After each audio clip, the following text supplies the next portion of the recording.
ครับเดี๋ยวผมออกจากแหล่งท่องเที่ยวจุดนี้แล้วผมก็สิเดินทางขึ้นไปถึงภูสิงห์พี่น้องเป็นยอดเขาที่สูงสุดของอำนาจเจริญ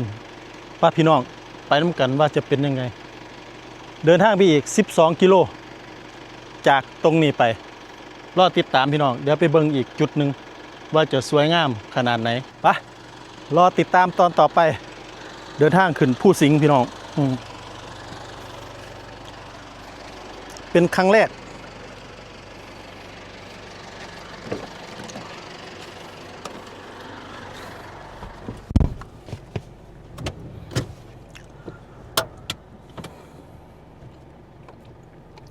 บายร้านแล้วครับนี่แค่เปิดร้านขึ้นภูสิงห์อุทยานภูสิงห์เมื่อกี้นี่ผมก็ได้คุยกับเจ้าหน้าที่แล้วว่าภูสิงห์เป็นยอดที่สูงที่สุดณขนาดนี้ไปดูดิเดินทางต่อ11กิโล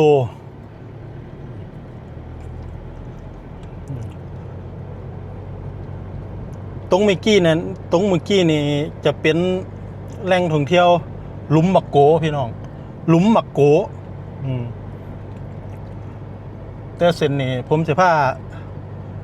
ทุกคนไปดูว่าจะเป็นยังไงภูสิงห์ไปรอบๆนี้เป็นทุ่งนาคนนี้วะขึ้นมาบนเขานี่เป็นทุ่งนาด้วยมีทุ่งนาทำนาด้วยเหรอทำหน้าได้ด้วยเหรอขึ้นมาบนภูเขาปกติจะมีแต่หินเนี่ยพี่น้องนี่ตรงนี้จะมีแต่หินเลยนี่ฝั่งนี่จะมีแต่หินเลยฝั่งนี่เป็นทุ่งนาแล้วซาวไม้แท้เป็นไร่นี่บ่เป็นทุ่งนาเป็นไร่มันเนาะนี่ไงมันไร่มันเป็นไร่มันนี่ผาชื่นวาลินไปตรงไปดูดิแหล่งท่องเที่ยวของเราจะเป็นยังไงของจังหวัดของเราเจ้าตั้งมั่นไว้ครับผ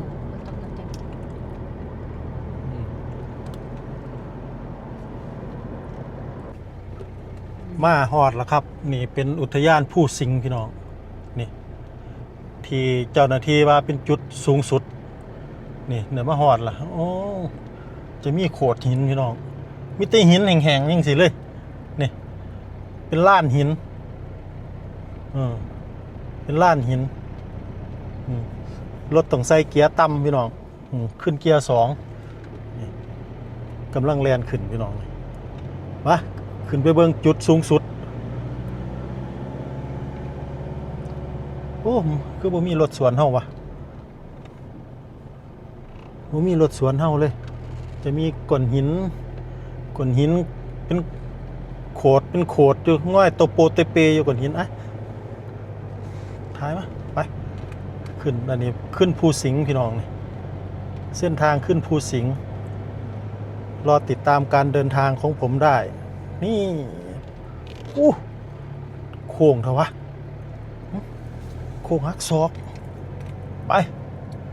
ปแบบนี้เลยนี่จะมีผาชื่นวาลินบ่เป็นว่าจะมีผาชื่นวาลินอยู่ด้านบนเส้นทางสะดวกจริงๆพี่จะไปเก็บเอาภาพบรรยากาศมารับชมไปด้วยกันนี่เส้นทางแลนทางเดียวพี่น้องมาเจออะไรอีกสำนักสงฆ์เหรอมีสำนักสงฆ์เหรอสำนักสงฆ์อยู่ด้านบนขึ้นว่ายอดเขานี่สัญญาณจะบ่ค่อยมีเลยจาก 5G ตกเป็น 3G 4G 3G นี่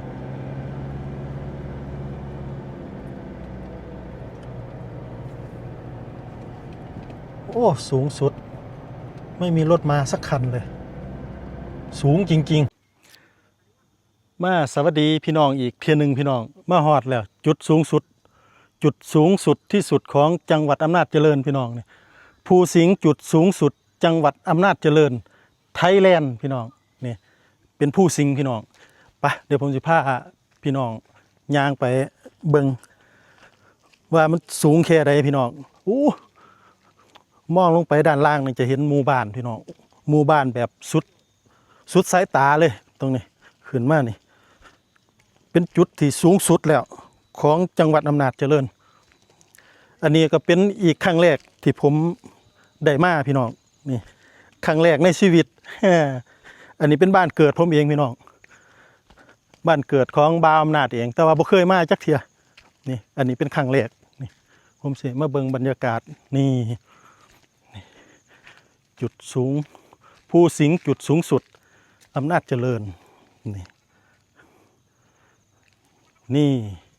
อันนี้เป็นแหล่งท่องเที่ยวเด้อพี่น้องเด้อนี่ก็เป็นแหล่งท่องเที่ยวนี่แหล่งท่องเที่ยวที่อยู่นี่ยาวนานแหละพี่น้องนี่พี่น้องท่านใดสนใจในการท่องเที่ยวก็ขอเชิญนะพี่น้องเด้อมาเที่ยวได้เพิ่นก็สิมีผาชื่นวลินอยู่ฝั่งทางปุ่นพี่น้องนี่อ่ะนางเอกสิทายประเทศนางเอกกับสิทายรูปประเทศนี่สวยงามแอคชั่นภูสิงห์นี่ไปพี่น้องเดี๋ยวผมจะมายางมันจะเป็นโขดหินพี่น้องจะเป็นหินหมดเลยนี่เป็นโขดหินหมดเลยตรงนี้นี่น่าท่องเที่ยวโอ้ยางลงไปผุนพี่น้องยางลงไปผุนบ่ไหวหรอกไกลปวดขาล่ะตอนนี้ก็บรรยากาศย่ามมื้อแลงช่วงนี้ก็เป็น6 โมงแลงเลยพี่น้อง6 โมงครึ่งล่ะผู้จะมองลงไปด้านล่างจะเห็นหมู่บ้านเลยพี่น้องนี่ของจังหวัดอำนาจเจริญนี่เห็นหมดเลยพี่น้องอาจสิบ่เห็นแสงไฟหรอกเห็นปะโน่นแสงไฟมาจากไสเนี่ยแสงไฟในจังหวัดมั่งจังหวัดหมู่บ้านนี่ใช่หมดเลยของอำนาจเจริญนี่พี่น้องขอเชิญชวนพี่น้องมาท่องเที่ยวได้เด้อพี่น้องเด้อสถานที่สะอาดสะอ้านกว้างขวางพี่น้องนี่สถานที่ตรงนั้นก็เป็นสถานที่ที่ห่อลงพี่น้องห่อลงมาจอดนี่ตรงนั้นย่างไปชมบรรยากาศด้านพุ่นลองเบิ่งครั้งแรกในชีวิตที่เคยมาเที่ยวบ้านตัวเอง ห่างจากบ้านเกิดผมประมาณ10 กิโลพี่น้องแต่ว่าบ่เคยมาจักเที่ยนี่มีนักท่องเที่ยวมาเที่ยวอยู่พี่น้องขึ้นมาสูงพี่น้องยอดเขาเลยนี่นะตรงนั้นก็เป็นเจ้าหน้าที่เพิ่นปิดละเพิ่นบ่ให้เข้าไปพี่น้องเพิ่นให้มาชมด้านนอกกับบรรยากาศโอ้บรรยากาศดีพี่น้องเงียบด้านหน้าก็จะเป็น500 เมตรผาชื่นวลินนี่ผาชื่นวลินศูนย์บริการนักท่องเที่ยวพี่น้องขอเชิญชวนพี่น้องมาเที่ยวได้พี่น้องเด้อที่อำนาจเจริญมาชมวิวจุดที่สูงที่สุดของจังหวัดอำนาจเจริญนี่อันนี้ก็เป็นศูนย์ราชการของเพิ่นพี่น้องว่าง่ายๆกับค่ายทหารเนาะพี่น้องเนาะนี่แหละมานี่เนี่ยเจ้าหน้าที่เพิ่นอยู่นี่สวัสดีครับโอ้เป็นยังไงนักท่องเที่ยวขึ้นมาหลายอยู่บ่ครับผมขออนุญาตหน่อยเด้อที่พาพี่น้องชมบรรยากาศอยู่ด้านนอกนักท่องเที่ยวมาหลายบ่ครับบ่ช่วงเทศกาลเฮานักท่องเที่ยวมาหลายอยู่บ่อ๋อ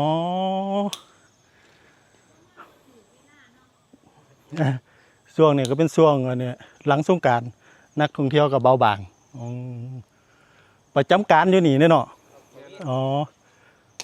โอ้บ่ได้มาโดนแล้วอยู่ใกล้บ้านแต่ว่าบ่ได้มายักเที่ยอยู่บ้านน้องแฝดบ่ค่อยได้อยู่บ้านเพิ่งมีโอกาสได้มามารีวิวให้นักท่องเที่ยวเพิ่นได้ขึ้นมาเที่ยวทางจังหวัดอำนาจของเฮามีน้ำตกบ่อ๋อมีน้ำตกลงไปนี่เหรออ๋อแต่ว่าสิบ่ไปดอกมืดแล้วเบิ่งเป็นตะยานก็สิเดินทางกลับเพิ่นปิดจังโมงนี่ปิดนี่บ่ครับ อ๋อ ประตูนี่ปิด4 ทุ่มครับ อ๋อ บ่ปิดครับ ครับอ๋ออันนี้เขาเว้นป่ะ แม่นครับ อ๋อเขาเว้นอ๋อขอขอบคุณหลายๆเด้อบ่รบกวนครับผมไปแล้วครับผมครับเดินทางกลับครับโชคดีครับผมโอ้ยบ่มีหยังมาตอนเลยไปแล้วเดินทางกลับก่อน